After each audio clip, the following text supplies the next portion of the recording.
How can you stop being a victim in business? So today I wanted to introduce you to a very interesting model by a guy called Stephen Karpman, which is the drama triangle. And this is something that you can use with yourself, you can use with your team, you can also use with your clients and kind of figure out where these different people are in this triangle. So let me explain how this works. So the first point of the triangle is the victim. Right? Why does this happen to me? Oh my God. I mean, just again and again, why me? Everything is against them, right? There's nothing that goes right and they're looking for things that go wrong, right? They are the victim, okay? Now what happened is you've got the victim and then you have the rescuer, okay? So the rescuer's up here. They're the people that say, oh, let me help you. We'll figure it out. I'll come to your rescue. Let me help you. Let me aid you. Let me sort out all those challenges that you have. I'll be there to support you moving forward. Okay, so we've got the victim, we have the rescuer, and then we have the persecutor. So this is the blamer. This is like, what did you do wrong? Why can't you improve that? What's wrong with you? You need to improve this. Get stuff done, right? And they're often very direct. There's an element of you need to get that done right now.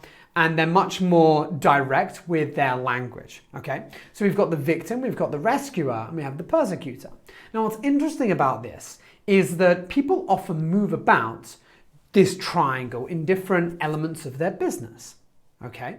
So for example, they could be a victim when it comes to money, or they could be a victim even when it comes to dealing with their employees. They're like, why does this always happen to me? My employees can't get stuff done. Like, I don't know, like, is there something wrong with me? Blah, blah, blah. I'm literally working with someone at the moment who struggles being a manager and often is in that victim space. Like, doesn't really know what to do.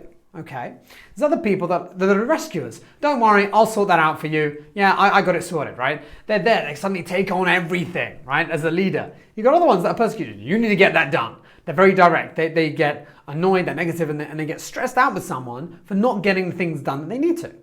So if you imagine that perhaps at different points in your business, in your life, you kind of go through this triangle. It may be in a random order, but what is most important is identifying where you think you spend the most time at present. So if this resonates with you, what I want you to think is, where are you spending the most time? Is it victim? Is it persecutor? Is it rescuer?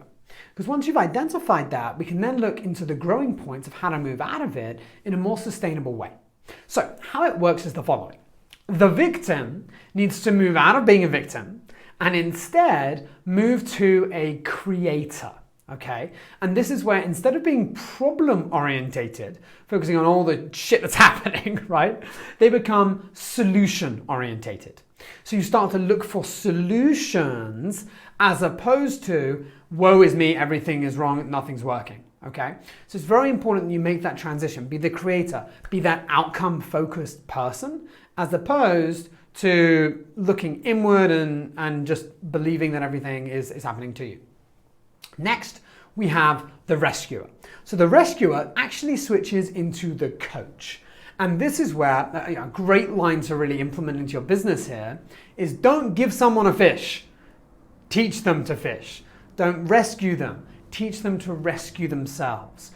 This is where you've got to be able to let go, move out of any of those challenges that you experience and instead start to move forward in a way where you can give people responsibility. You can guide them accordingly, but you're taking that step back, and I think that's very, very important. The last one there is changing the persecutor into a challenger. And this is where you challenge them. You challenge them to move forward. Instead of putting them down, you challenge them to move up. And one of the best, a really good technique in order to do this in business is to give someone a reputation to live up to. Look, I know you're a leader in this organization. I really do expect you to be on time. I'm sure something happened now, but I've no doubt it won't happen again because I know that you value being on time and being a model example to the other people in the team. Right? Suddenly you're giving them that reputation.